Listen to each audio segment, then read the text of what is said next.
ये हमें कराची से रिसीव हुई है, जो कि बेसिकली एबटाबाद के एक इलाके दादर से जुड़ी हुई है। दादर में अगर देखा जाए तो एक लोकल लेजेंड बहुत मशहूर है, बकल उनके, जिन्होंने हमें आज की पहली कहानी सबमिट की है, और वो लोकल दास्तान गग्गड़ का के नाम से जानी जाती है। उम्मीद है कि मैं उसकी प्रोनाउंसिएशन सही तरीके से कर रहा हूँ, अगर नहीं तो आप कमेंट सेक्शन में मुझे सुधार सकते हैं। अब अगर बात की जाए शगरकार के बारे में, तो इसकी कैरेक्टरिस्टिक क्या है, ये कैसा दिखता है, बेसिकली करता क्या है, और पैरानॉर्मल वर्ल्ड से इसका क्या एसोसिएशन है, ये सब हमें आज की पहली कहानी में जानने को मिलेगा। तो इसीलिए अपने दिल थाम कर बैठ जाइए, कमरे की लाइट्स ऑफ कीजिए और बढ़ते हैं आज की पहली कहानी की तरफ। मेरा नाम हसनैन अली है और मैं कराची से ताल्लुक़ रखता हूँ। मेरी ज़िंदगी में एक ऐसा हॉरर इंसिडेंट पेश आया था जो मैंने सोचा कि क्यों ना आप सबके साथ शेयर करूँ। वैसे तो कराची मेरी बर्थ प्लेस है, जहाँ मैंने अपनी ज़िंदगी का एक अरसा गुजारा है, लेकिन मेरे दादा दादी KPK के एक सिटी एबटाबाद के एरिया दादर से हैं। हर समर वेकेशंस में मैं और मेरी फैमिली KPK जाती है।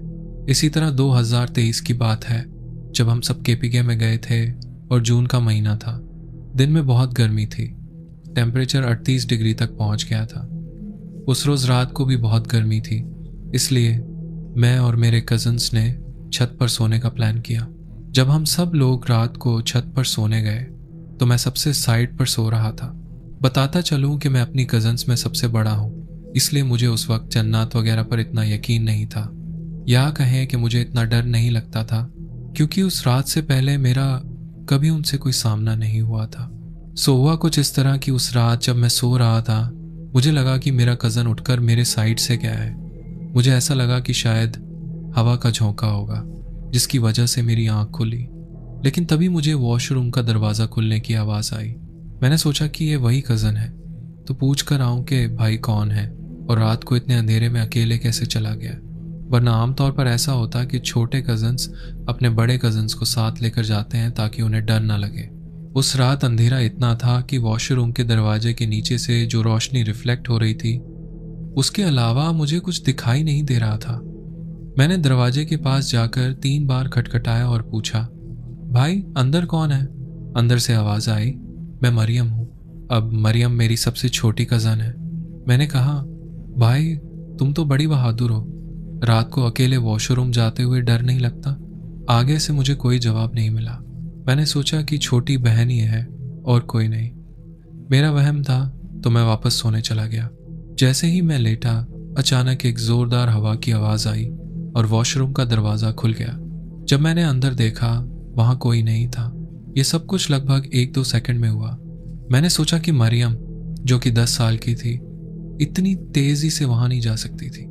मैंने पास वाले कमरे में चेक करने का इरादा किया, जो उस वक्त कंप्लीट नहीं था और ग्रे स्ट्रक्चर में था। वहाँ कोई बल्ब भी नहीं लगा था। जब मैंने अंदर देखा तो कमरे के कॉर्नर में कोई अक्स नज़र आया, लेकिन अगले ही सेकंड में देखा तो कुछ भी नहीं था। उस वक्त मेरा दिल बहुत ज़ोर से धड़क रहा था। मैंने अपने कज़न्स को देखने का सोचा। वहाँ गया तो सब कज़न्स वहीं थे, साइमा, अजलान और सबसे छोटी मरियम। मैंने पूछा, तुम वॉशरूम गई थी या नहीं? उसने कहा, नहीं, मैं तो सो रही थी। उसका जवाब सुनकर मुझे अजीब लगा। तभी कमरे से बहुत ज़ोरदार आवाज़ आई, जैसे कोई चीज़ गिरी हो। वह आवाज़ सुनकर मेरे बाकी 2 कज़न्स, साइमा और अजलान, भी जाग गए। हम सब कमरे की तरफ गए। जो हमने देखा वह आज भी मुझे खौफ महसूस कराता है। उस वक्त हमने देखा कि एक अजीब सा जानवर दीवार के साथ चिपका हुआ था। वह मकड़ी की चाल की तरह रेंग रहा था और उसी अंदाज में वहां से चला गया। ये चीज़ सिर्फ मुझे नहीं बल्कि साइमा को भी दिखाई दी।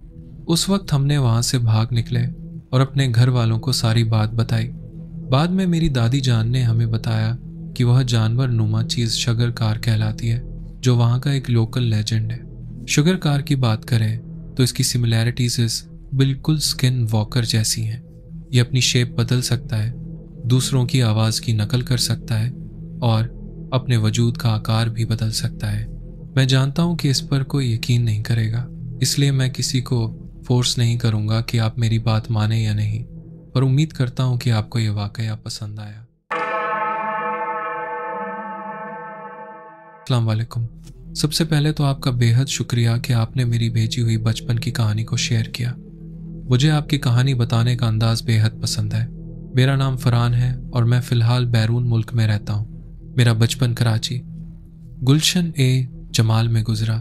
कराची में जहाँ हमारा घर था, उस घर में मेरे साथ बहुत ही अजीबोगरीब वाक़े पेश आते रहे हैं। आज मैं उन वाक़यों में से चंद वाक़े आप सबके साथ शेयर करूँगा जो कि बहुत खौफनाक है।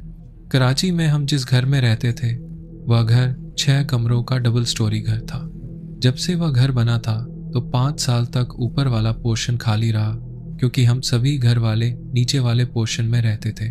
जब तक हम लोग नीचे वाले पोर्शन में रहते थे सब कुछ नॉर्मल चल रहा था। मैं कराची में सरकारी जॉब कर रहा था। उस वक्त मेरी शादी हो गई, जिसके बाद मैं और मेरी बीवी ऊपर वाले पोर्शन में शिफ्ट हो गए।